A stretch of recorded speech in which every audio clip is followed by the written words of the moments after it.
ভবিষ্যৎবাণী নিয়ে আমি বিশ্বাস করি না, তবে যেটা কোরআন এবং সহি হাদিস থেকে আসে সেটার উপর বিশ্বাস করি। যার যার ধর্ম অনুযায়ী নিশ্চয়ই প্রত্যেকেই বিশ্বাস করেন। তবে আজকের ভিডিওটা একটু ভিন্ন জায়গায়।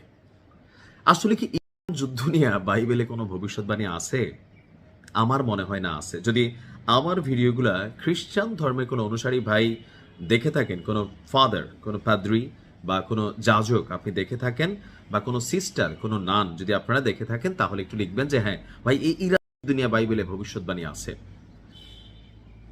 সমস্যা হচ্ছে কি, যুদ্ধটা হচ্ছে এলিটদের খেলা, আর এই খেলাতে প্রাণ হারায় কারা? গরিবের সন্তানেরা। তো গরিবেরও প্রকারভেদ আছে। যেমন ধরেন, যে গরিব রাস্তাঘাটে ঘুমায়, বাংলাদেশ আসলে সে কিন্তু এক ধরনের কোটিপতি ফিলিংসে আসবে, তাই না? আবার বাংলাদেশের গরিব, এটি কোনো জায়গায় যে আসলে বড় লোক হওয়ার সুযোগ নেই, এগুলো আমরা মিসকিন টাইপের।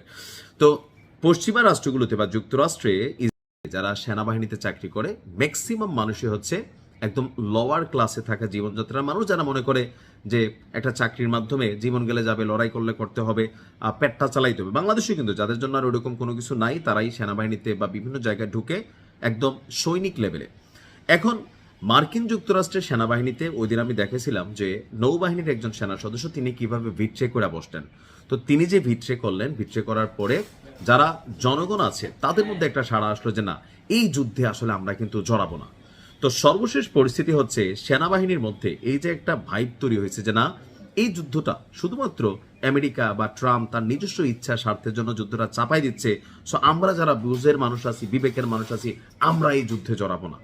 তখন মার্কিন সামরিক কমান্ডাররা এখানে ধর্মকে ব্যবহার করে, যেহেতু মার্কিন যুক্তরাষ্ট্রে খ্রিস্টান ধর্মের অনুসারী বেশি, সো বাইবেলকে তারা বিশ্বাস করে। সো বাইবেলকে ব্যবহার করে বলা হচ্ছে যে এই যুদ্ধ নিয়ে বাইবেলে আপনার একটা ভবিষ্যৎবাণী করা হয়েছে যে এরকম একটা দিন আসবে, আপনার লড়াই করতে হবে ধর্মের জন্য। ওই যে ক্রুসেইডার, যারা একটা হিন্দি আর ইংরেজি ছবি আছে, দ্য ক্রুসেইডার, এটা দেখবেন যে আমাদের জেরুজালেম নিয়ে অনেকগুলা সিনেমা আছে। এখানে তারা তাদের মন মতো আপনার এখানে কাহিনী তৈরি করে, ওইসব ছবি দেখলে মনে হয় খ্রিস্টানরা মহৎ, বা সালাদিন আল আইয়ুবি, নামটা শুনছেন তো? নাহলে দেখে নিয়েন, ইংলিশ ভার্সনটা দেখেন। সালাহদ্দিন আল আইয়ুবির যে শাসনামল, যে তার নাম শুনলে কিভাবে হিসু বেরোইতো, হ্যাঁ, যদিও তার এখানে চেহারা দেখেন একটা ব্যাকগ্রাউন্ড থেকে অবয়ব দেখায়। তো তখন এক ধরনের ধর্মযুদ্ধ হইতো, এটা ছিল। আবার আপনি যদি ব্রিটিশ ঔপনিবেশিক ইতিহাস পড়েন, আপনি রবিনহুডের সিনেমার নাম শুনছেন না?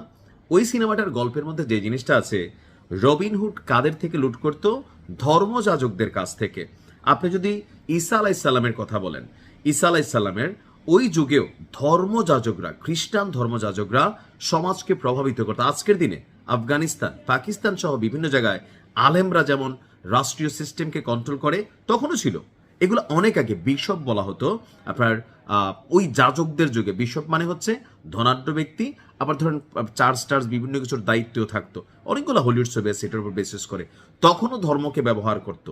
তো আজকের দিনে শত বছর, হাজার বছর পার হয়ে গেছে, কিন্তু এই ধান্দাবাজি বন্ধ হয় নাই। মার্কিন সামরিক কমান্ডাররা বলতেছে যে এটা একটা ন্যায্য যুদ্ধ, ধর্মের জন্য ইরানকে ভাই আঘাত করতে হবে, এটা নিয়ে ঈশ্বরের একটা বাণী আছে, এরকম এরকম। দেখেন বাটপারি কোন লেভেলে গেছে। আসলে আছে কিনা আমি জানি না। যদি খ্রিস্টানরা আমার ভিডিও দেখা থাকেন, যাদের ভালো জ্ঞান আছে, আসলে একটু বললেন তো। বাট আমার শুনেই মনে হয়েছে যেহেতু আমেরিকা বলছে, পুরোটাই বাটপারি, এছাড়া আর কিছু না। মন্তব্যের আশায় রইলাম, ভালো থাকুন।